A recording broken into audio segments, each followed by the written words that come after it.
Bypass Road sa Lemery, Batangas, binaha bunsod ng naranasang pag-ulan. Isang truck na balahaw sa kanal. Narito ang report.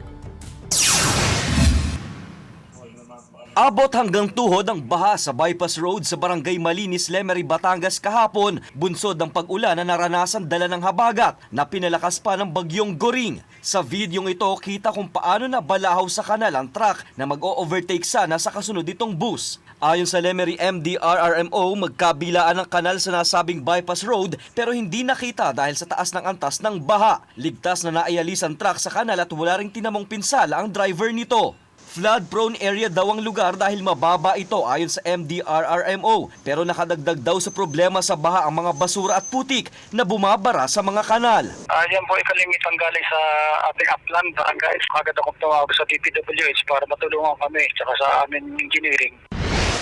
Gumuho naman ang bahagi ng bundok na ito sa Nasugbu, Magallanes Road. Humambalang sa kalsada ang mga lupa at mga puno mula sa bundok, kaya pansamantala munang hindi madaanan ng lahat ng klase ng mga sasakyan ang kalsada habang isinasagawa ang clearing operation sa lugar. Ayon sa Nasugbu MDRRMO, walang naitalang nasaktan o mga nasirang ari-arian sa insidente. Nalubog din sa baha ang kalye sa Barangay Bolo sa Bawan, Batangas. Bunsod ng pag-uulan pero humupa na raw ito. Ayon sa Pag-asa, asahan pa rin ngayong unang araw ng eskwela ang pag-ulan kahit walang storm signal sa Batangas. Magtatagal pa yan, within 5 days maulan at maulap na may mga kalat-kalat na pag-ulan dahil sa bagat. Mula sa GMA Regional TV Balitang Southern Tagalog, Paul Hernandez nagbabalita para sa GMA Integrated News.